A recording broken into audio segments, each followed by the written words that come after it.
Assalamualaikum warahmatullahi wabarakatuh. Alhamdulillah, alamin. Allahumma sholli ala Muhammad wa ala ali Muhammad. Pemirsa Khilafah News dimanapun Anda berada, salam jumpa kembali bersama dengan saya Aziz Rahman di program Kabar Petang edisi Selasa 29 Maret 2022.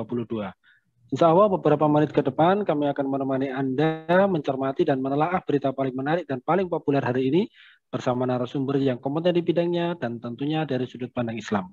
Baiklah pemirsa, inilah kabar petang selengkapnya.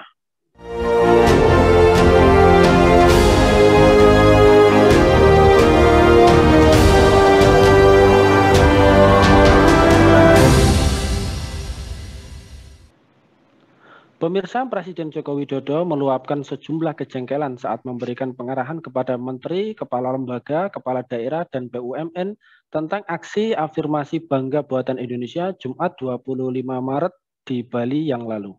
Jokowi sampai mengeluarkan kata bodoh hingga melarang peserta yang hadir tepuk tangan di sela-sela dirinya bicara. Mantan Gubernur DKI Jakarta ini mengaku heran karena masih terdapat kementerian atau BUMN yang membeli CCTV secara impor. Padahal banyak perusahaan lokal yang memproduksi barang tersebut. Setelah itu Jokowi juga menyentil seragam hingga sepatu tentara dan polisi yang juga beli dari luar negeri. Belum lagi pulpen hingga buku tulis yang juga masih berasal dari luar negeri. Jokowi juga menyoroti impor tempat tidur di rumah sakit dan alat kesehatan. Nah, berkaitan dengan impor alat kesehatan dan tempat tidur rumah sakit ini, kejengkelan langsung ia arahkan kepada Menteri Kesehatan Budi Gunadi Sadikin. Nah, pemirsa, apakah pidato dari Pak Jokowi ini mengindikasikan bahwa perekonomian Indonesia di bawah kepemimpinannya terus memburuk? Apakah semakin maraknya impor berbagai barang membuat defisit transaksi berjalan semakin besar, dan apakah kondisi ini jelas membahayakan dan menghancurkan ekonomi rakyat?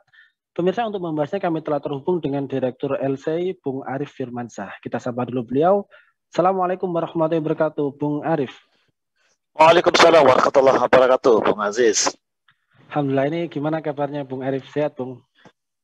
Enggak, alhamdulillah sehat, meski diiringi dengan hujan-hujan yang syahdu di sini. Alhamdulillah, baik. Mudah-mudahan nggak mengganggu komunikasi atau obrolan kita pada kesempatan kali ini. Nah, insya Allah hujannya berkah. Amin, amin. Langsung saja ini kan sebagaimana kita ketahui ya bahwa Presiden Joko Widodo kembali menunjukkan kekesalan karena makin banyak dan makin besarnya produk impor yang masuk ke Indonesia. Dan kekesalan tersebut ini terlihat dari pidato yang beliau sampaikan ketika memberikan pengarahan tentang aksi afirmasi Bangga Buatan Indonesia di Bali beberapa waktu yang lalu. Nah, mencermati terkait dengan kemarahan Pak Jokowi, ini menurut Anda, Bung Arif, apakah pidato dari Pak Jokowi ini hanya sekedar lip service atau seperti apa Anda melihatnya? Ya baik, terima kasih Bung Aziz. Bismillahirrahmanirrahim. Assalamualaikum warahmatullahi wabarakatuh. Para pemirsa Khilafah Channel yang dimuliakan Allah SWT. Alhamdulillah, siang hari ini kita lagi ada diskusi untuk mencari satu pemikiran yang lebih mencerahkan bagi kita semuanya. Baik, terkait dengan tadi pertanyaan yang dilontarkan oleh Bung Aziz mengenai apakah pidato dari Presiden Joko Widodo itu termasuk lip service atau tidak.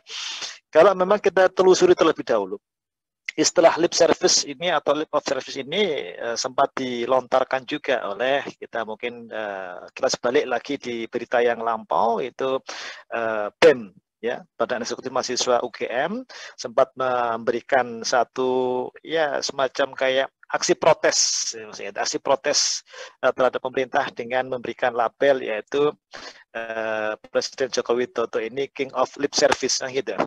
Ya kalau kita telusuri lagi kenapa BEM UGM itu memberikan istilah seperti itu lip service, memang itu menunjukkan bahwasanya publik yang diwakili oleh mahasiswa menilai apa yang disampaikan oleh Presiden dengan fakta yang di lapangan itu tidak ada matchingnya atau tidak ada kecocokan atau bisa terjadi ketidakcocokan, inkonsistensi ya, atau mungkin bahasa yang lain inkonsistensi antara apa yang disampaikan melalui pidato-pidato kenegaraan tersebut dengan fakta kebijakan yang dibuat oleh pemerintah.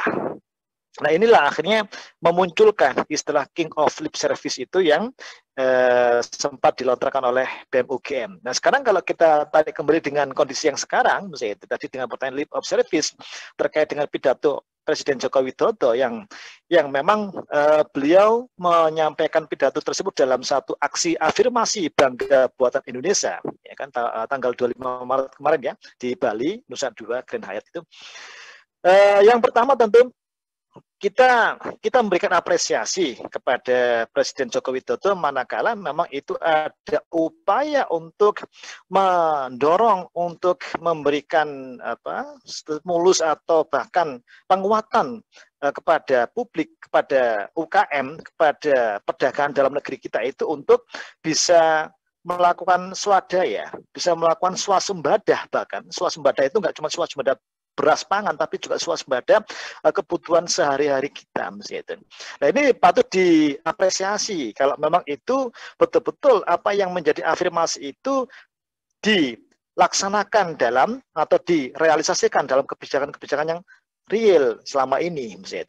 Nah, lantas kalau kita cocokkan dengan fakta yang terjadi, maka banyak ekonom, banyak publik pun juga menilai ini apa yang disampaikan oleh Presiden dengan fakta yang ada di lapangan ternyata tidak sama, tidak sesuai. Itu. Kalau kita disuruh untuk bangga dengan buatan Indonesia, pasti siapa sih yang nggak bangga?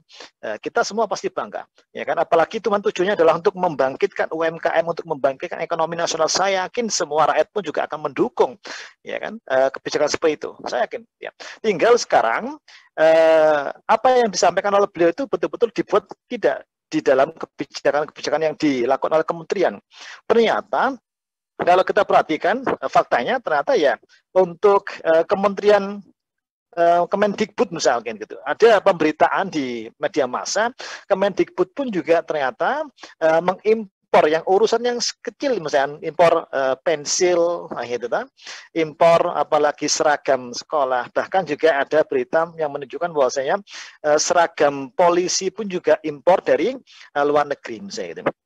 Baik, apakah impor itu selalu jelek? Apakah impor itu selalu buruk? Ya tidak selalu. Ya, memang kalau kita lihat di dalam wacana perdagangan internasional, adanya ekspor impor antar negara itu memang bagian dari menggerakkan roda perekonomian dunia, ya kan?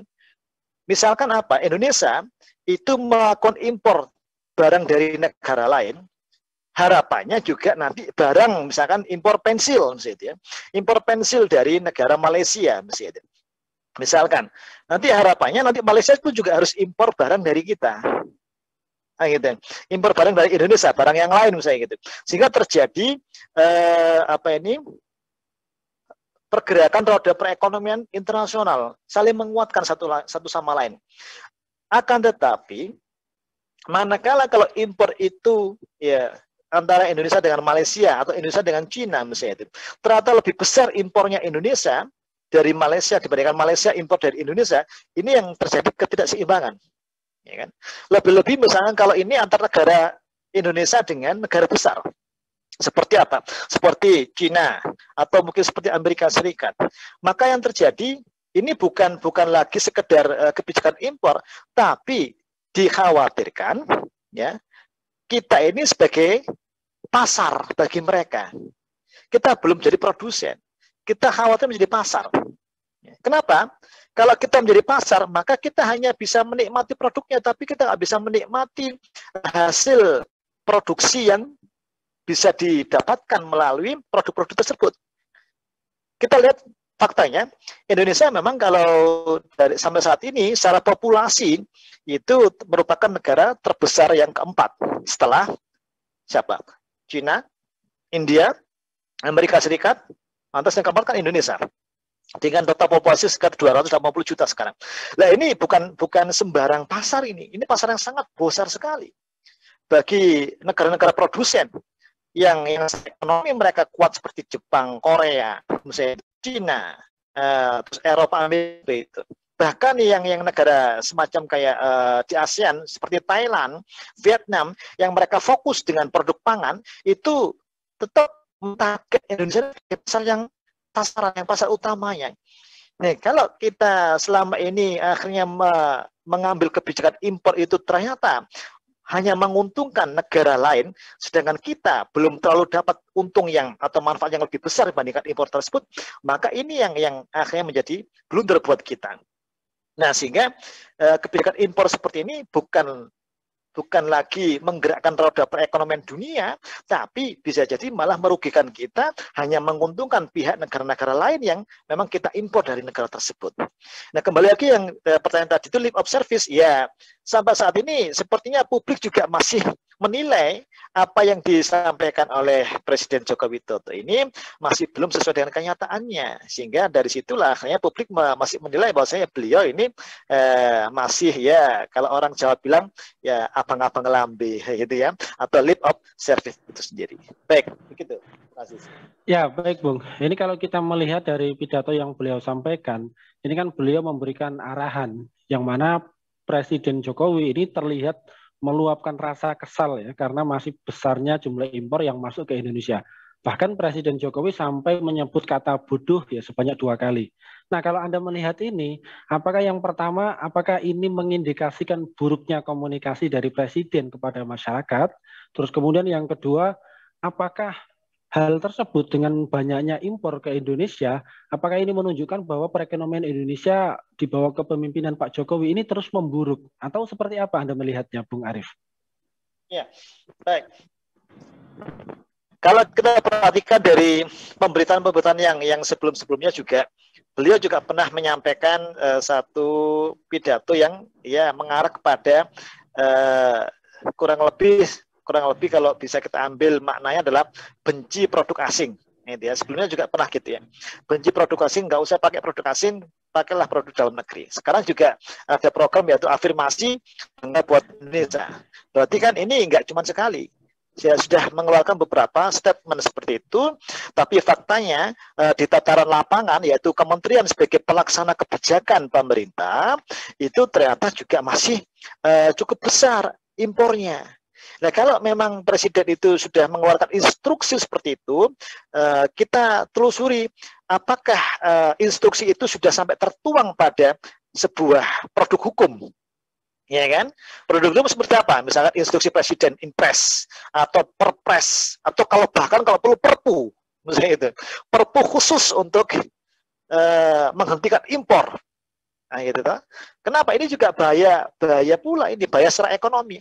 Jadi jangan cuma Perpu itu untuk radikalisme dan sebagainya, ya, tapi Perpu itu juga untuk menghentikan impor ini bisa jadi penting gitu, ya kan?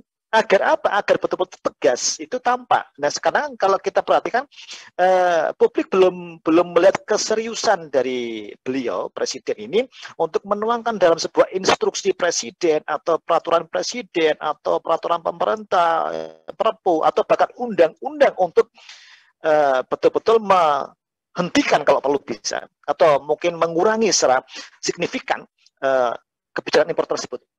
Kenapa? Kalau kita perhatikan sekarang kita sebelum kita menyimpulkan apakah memang ini ada kelemahan kepemimpinan atau salah koordinasi atau apa. Kalau kita perhatikan dari data Badan Pusat Statistik, ya, komoditas impor kita itu terus meningkat, terutama di tahun kedua pandemi. Ya. Impor barang konsumsi kita itu selama Januari sampai Desember 2021 tahun kemarin itu sekitar 20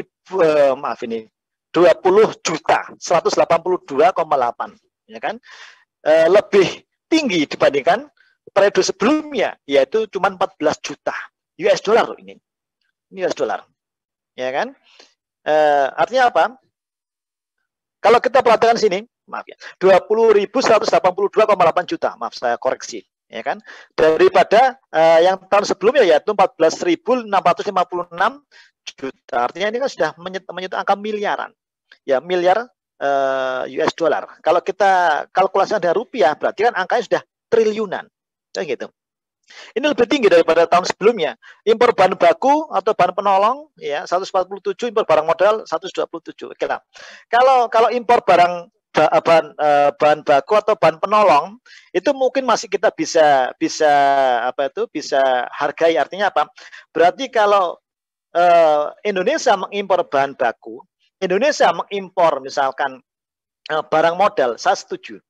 Artinya apa? Kalau impor barang modal misalkan, ya kan, mengimpor mesin, Ya, berarti kan memang ini untuk menghasilkan produk jadi.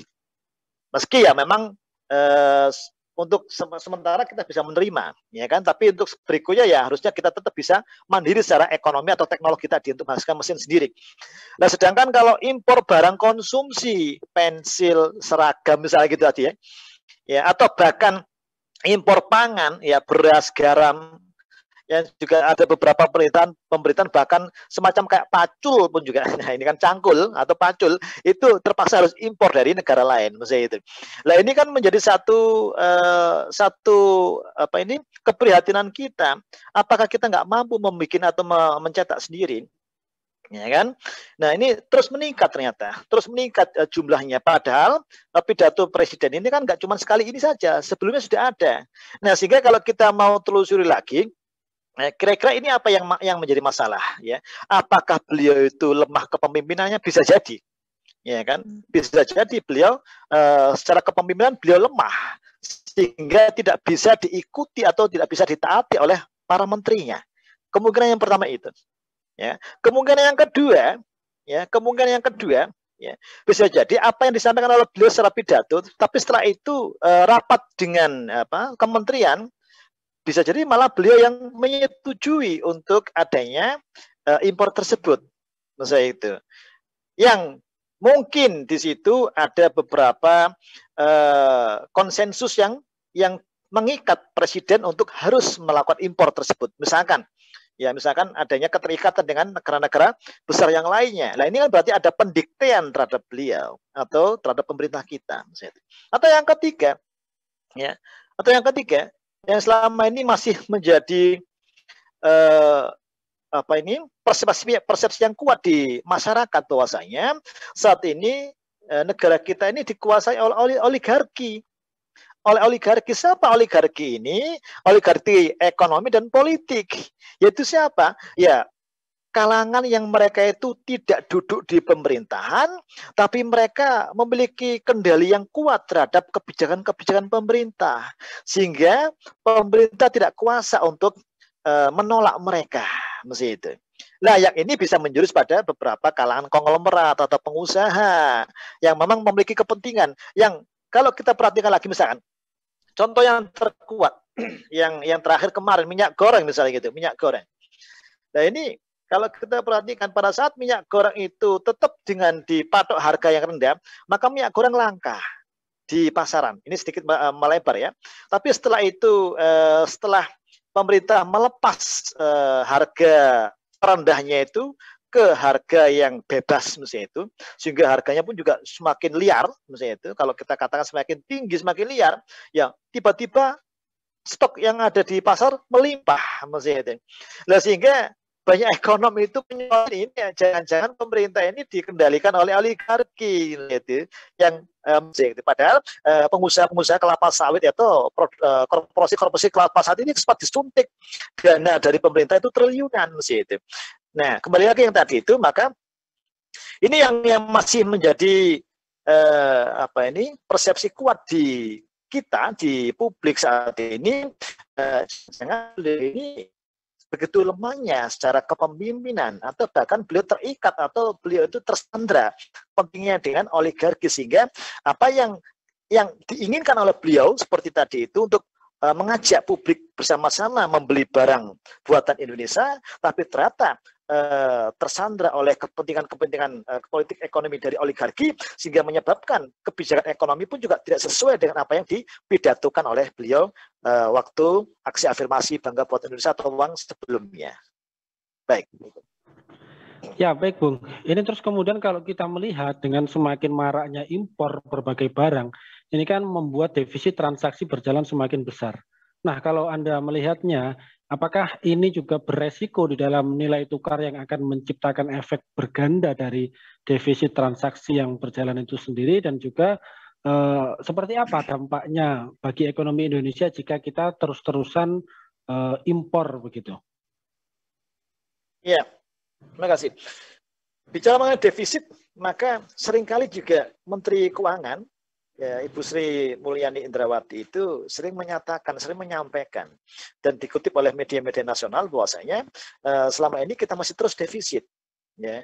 Dan yang saya perhatikan memang ditambah lagi dengan kondisi pandemi seperti ini seakan-akan melegitimasi kondisi defisit keuangan negara kita.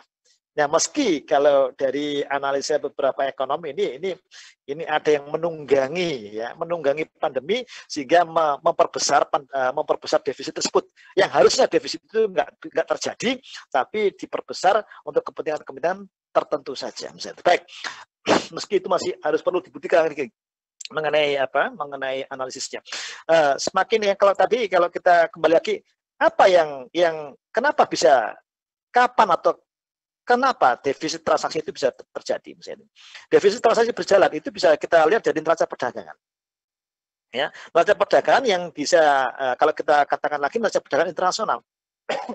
Kalau neraca perdagangan internasional Indonesia dengan negara lain, misalnya itu dalam ekspor impornya, misalkan ekspor Indonesia itu ternyata angkanya lebih kecil dibandingkan impornya, itu jelas sudah terjadi defisit. Ya kan? Nah, kita koreksi lagi. Ekspor yang kita lakukan atau yang dilakukan oleh Indonesia ini lebih baik ekspor bahan mentah, bahan setengah jadi atau bahan jadi. Impor yang kita lakukan ini apakah lebih banyak impor barang modal, ya, atau barang konsumsi? Misalnya itu juga harus kita koreksi lagi. Nah, faktanya memang kalau kita perhatikan ekspor bahan mentah Indonesia ke negara lain itu lebih dominan, lebih besar dibandingkan ekspor barang jadi atau ekspor konsumsi. Ya, ini berarti kan masih menjadi PR ekonomi Indonesia atau PR-nya pemerintah untuk memperbaiki kondisi ekspor tersebut. Sehingga jangan cuma memperbesar ekspor bahan mentah, sedangkan barang konsumsi atau barang jadi itu cuma kecil. Berarti kan ini produksi kita ini masih belum bisa diterima oleh pasar dunia. Produksi masih produk jadi ya. Ya, kalau kita hanya mengekspor barang dalam bentuk bahan baku.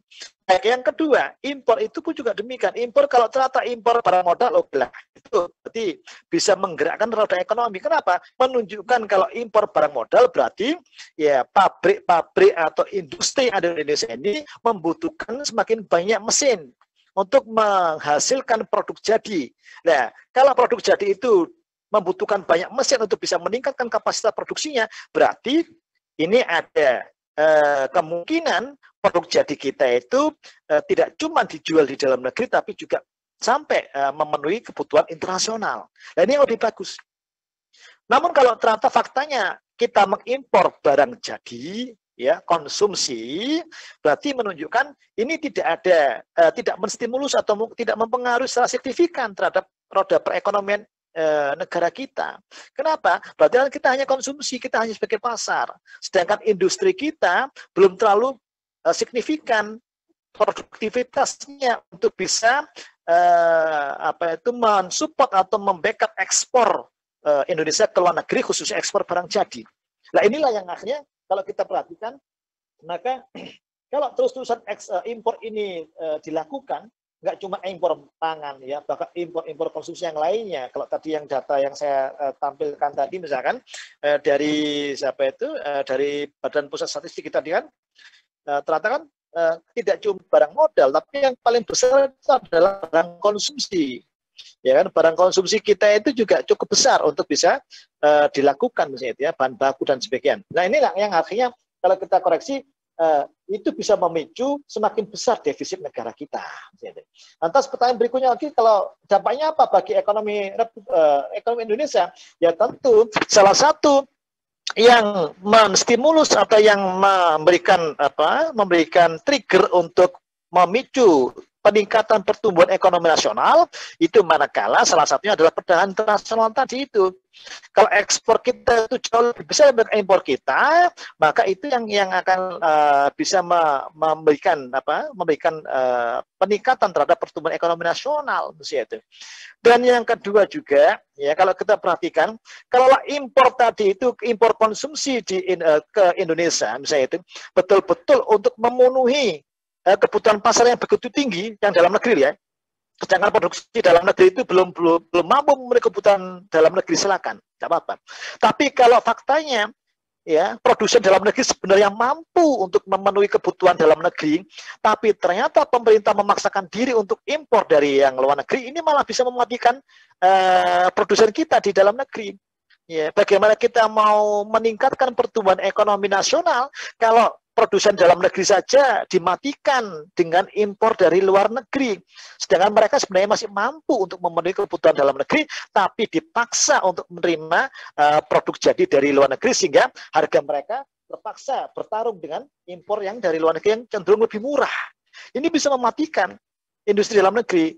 Nah, kalau tadi mengatakan untuk mendorong UMKM biar semakin kuat, nah kalau lantas UMKM mau berdiri, mau bangkit, tapi ternyata diserang dengan barang-barang impor yang jauh lebih murah, ya bagaimana mereka bisa bertahan? Jangankan bertahan untuk bisa, jangankan untuk bisa bisa produktivitasnya tinggi, bertahan saja mereka bisa jadi nggak mampu, ya kan? Nah, sehingga dari sini ya pelan-pelan bisa menghancurkan ekonomi rakyat. Apalagi kalau tadi dikatakan impor bawang, impor gula, impor garam. Kita bisa mendapati beberapa pemberitaan yang lalu, yaitu kita ketahui bahkan ada petani pun juga terpaksa harus, misalnya petani Lombok, ya, terpaksa mereka harus membuang hasil panennya itu ke jalan gara-gara pemerintah mengimpor Lombok, padahal mereka sedang panen. Ini kan mematikan petani juga. Ya.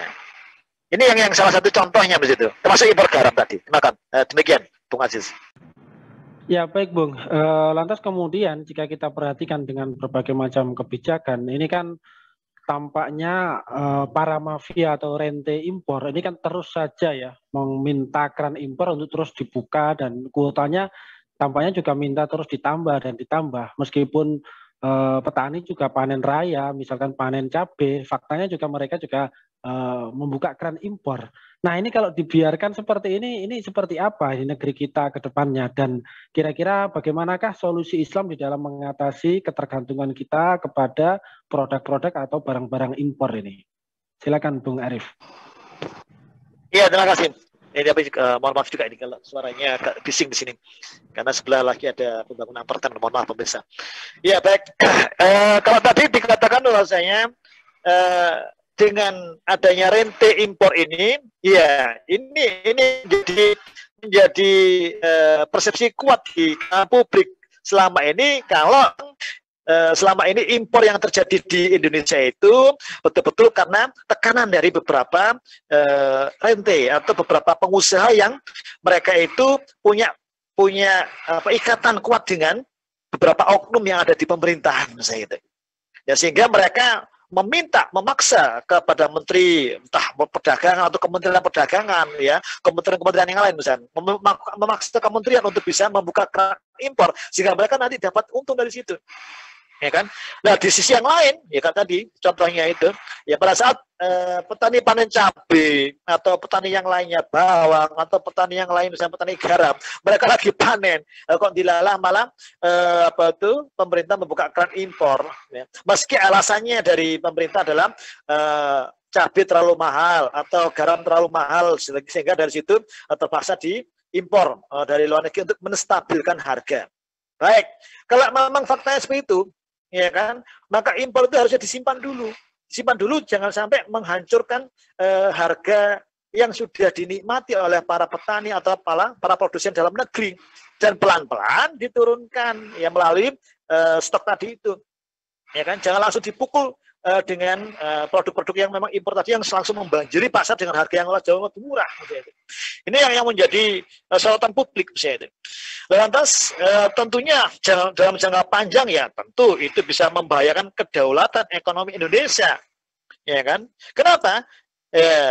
Dengan semakin memperbesar keran impor terhadap segala macam barang-barang yang dibutuhkan atau yang dimasukkan ke Indonesia, ya, saya rasa ini nggak sekedar dibutuhkan, tapi mungkin cuma diinginkan, atau bahkan mungkin barang itu nggak terlalu dibutuhkan. Ya, kenapa? Satu contoh gini, Bung Aziz, Kepala Bulog itu sempat menyampaikan dan dimuat oleh di media nasional, ya kan, stok barang atau stok beras yang di Bulog itu sempat mangkrak dan ada beberapa yang rusak. Nah, stok beras itu adalah stok impor. Nah, ini menunjukkan bahwasanya ya satu sisi Bulog itu dipaksa untuk menerima atau menyimpan beras impor, Nah, tapi Bulog tidak mau mematikan petani yang lagi panen beras sehingga disimpan dulu, tapi oleh karena nyimpan terlalu lama akhirnya rusak dan ini akhirnya rugi. Ya, secara keuangan rugi. Yang untung siapa? Balik lagi yang menikmati rente-rente impor tadi itu, ya kan? Nah, mungkin Bulog tidak mau mematikan petani dengan menyimpan terlebih dahulu biar petani itu stoknya habis di pasaran, setelah itu baru dikeluarkanlah stok dari Bulog tadi itu, gitu. Ya kan? Tapi faktanya terlalu lama disimpan akhirnya harga beras itu rusak dan terbuang, dan itu sudah membuang duit negara juga. Ya kan? Yang dirugikan tentu adalah negara lagi. Ya. Kalau itu ternyata tetap dilaksanakan, maka kedaulatan ekonomi kita bisa berbahaya atau terancam di sini. Kenapa? Karena kita dipaksa untuk tergantung dengan produk-produk dari luar negeri. Sedangkan kita, artinya produksi dalam negeri sebenarnya mampu mereka untuk bisa menghasilkan, tapi semakin lama mereka itu semakin lemah karena kalah saing dengan produk impor yang jauh lebih murah. Dalam lama mereka tutup, ya kalau sudah gitu maka sudah tidak ada lagi produsen yang menopang perekonomian kita, ya kan? Ini yang berbahaya. Maka solusi Islam itu gimana terkait dengan impor? Ya, impor adalah sesuatu yang wajar dalam ekonomi. Ya kan? Islam pun juga menilai suatu hal yang wajar pula impor itu. Tapi dengan catatan jangan sampai memunculkan ketergantungan. Kenapa? Rasulullah pun dulu juga sempat meminta pada sahabat waktu itu di Madinah, di mana Madinah waktu itu ekonomi dan pasarnya dikuasai oleh orang-orang Yahudi, ya kan? Dan harga-harga di pasaran itu dipermainkan oleh orang Yahudi sehingga sangat mahal, dan kaum muslimin waktu itu tidak mampu membelinya dengan harga yang terjangkau, misalnya itu, maka baginda Rasul meminta kepada para sahabat yang kaya-kaya seperti Sayyidina Utsman bin Affan dan sahabat yang lainnya untuk mendatangkan barang dari Syam. Nah ini kan kalau bahasa kita adalah mendatangkan barang dari Syam, sedangkan Rasulullah negaranya di Madinah, berarti kan ada impor di situ. Iya kan? Nah, impor itu adalah hal yang mubah di dalam Islam itu selama memang satu untuk menjaga keseimbangan ekonomi agar jangan sampai harga dipermainkan oleh para rente atau mungkin para kartel misalnya itu. Dan yang kedua, tentunya impor itu juga tadi untuk memenuhi kebutuhan, bukan untuk memenuhi keinginan. Yang ketiga, impor itu tidak menjadi lahan mencari untung sesaat dari para rente. Faktanya apa? Sayyidina Utsman bin Affan waktu beliau itu mendatangkan barang-barang dari Syam, ya, beliau itu menggratiskan barang itu kepada masyarakat. Artinya apa? Beliau nggak mengambil untung, bahkan beliau nggak menjual satu peser pun. Ya, barang itu didatangkan dari Syam, lantas dibagi-bagikan kepada masyarakat secara gratis, ya kan? Nah, artinya apa? Berarti pengusaha seperti Sayyidina Utsman itu, ini contoh pengusaha. Pada saat negara itu kesulitan dalam ekonomi, malah pengusaha itu mendatangkan barang impor dan menggratiskan kepada masyarakat waktu itu. Agar bisa menekan para kartel tadi yang mempermainkan harga, sehingga mereka dipaksa untuk menurunkan harga, ya sesuai dengan harga kewajaran.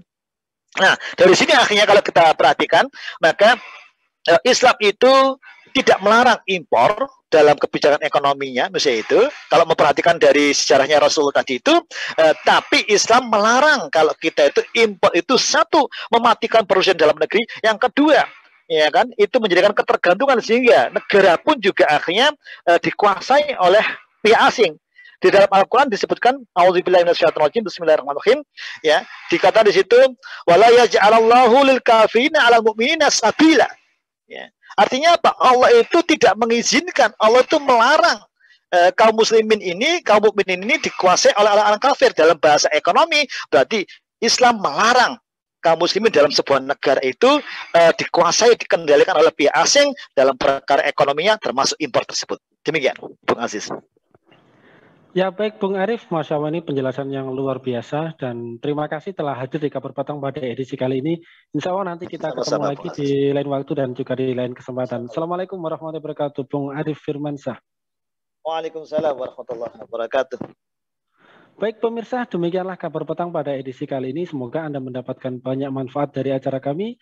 Jangan lupa saksikan kami besok di jam dan channel yang sama. Dan jangan lupa juga like, comment, share, subscribe, serta klik tekan tombol loncengnya agar tidak ketinggalan update terbaru dari Khilafah News. Karena Hanya disinilah Anda akan mendapatkan informasi aktual terpopuler dan tentunya dari sudut pandang Islam. Akhirnya saya Aziz Rahman beserta seluruh kru yang bertugas undur diri.